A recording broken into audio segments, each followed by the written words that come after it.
കാത്തിരിക്കുകയായിരുന്നു. എന്തിന്? ചേച്ചിയുടെ കല്യാണത്തിന്റെ തീയതി നിശ്ചയിക്കാൻ. കുടുംബനാഥം വേണ്ടേ അതൊക്കെ തീരുമാനിക്കാൻ? അതൊക്കെ ഉചിതമായ സമയത്ത് ഞാൻ തീരുമാനിച്ചോളാം. അതിനുവേണ്ടി ആരും ഈ പടി കയറി ഇറങ്ങണമെന്നില്ല.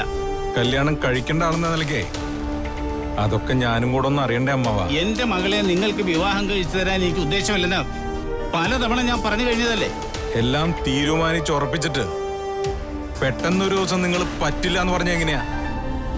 നിങ്ങളുമായി കല്യാണം ആലോചിച്ചെന്നല്ലേ ഉള്ളൂ. എൻഗേജ്മെന്റ് പോലും നടന്നില്ലല്ലോ. പിന്നെ എന്ത് അവകാശമാണെന്നാണ് നിങ്ങൾ പറഞ്ഞു വരുന്നത്? ഒരു കാര്യം പറഞ്ഞേക്കാം, വീണ്ടും ഈ ആവശ്യം പറഞ്ഞ് ഞങ്ങളെ ശല്യപ്പെടുത്തിയാൽ ഞങ്ങൾക്ക് പോലീസിൽ പരാതി കൊടുക്കേണ്ടി വരും. പോലീസിനെ വിളിക്കണമെങ്കിൽ വിളിച്ചോളൂ. അവര് വരുമ്പോ ഞങ്ങൾക്കും ചിലതൊക്കെ പറയാനുണ്ടാവും.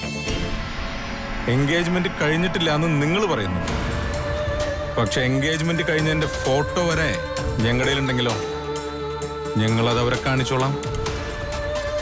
എൻഗേജ്മെന്റിന്റെ ഫോട്ടോഗ്രാഫ്സോ? നടക്കാത്ത എൻഗേജ്മെന്റിന്റെ ഫോട്ടോസ് തനിക്ക് എവിടെ നിന്ന് കിട്ടാനാ?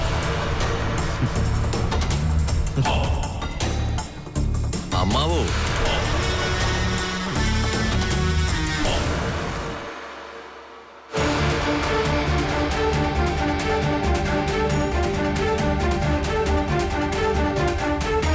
ചേച്ചിക്ക് കാണണ്ടേ?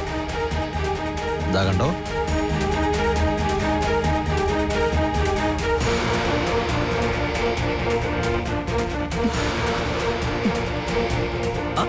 അയ്യോ, അമ്മായിയുടെ കാര്യം പറഞ്ഞല്ലോ. നോക്കിക്കേ അമ്മായി, ഇതെങ്ങനെയുണ്ടെന്ന്.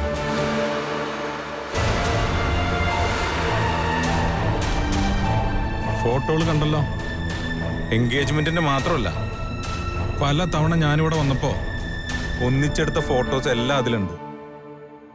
ഇതൊക്കെ കാണിച്ചാ ഞാൻ പറയുന്നത് ആരും വിശ്വസിക്കും? ആ ഫോട്ടോകളൊക്കെ ഫേക്ക് ആണ്. അതൊക്കെ പിന്നീട് തെളിയിക്കേണ്ട കാര്യങ്ങളല്ലേ മോളെ. അതിന് നാളും ഒരുപാട് പിടിക്കും.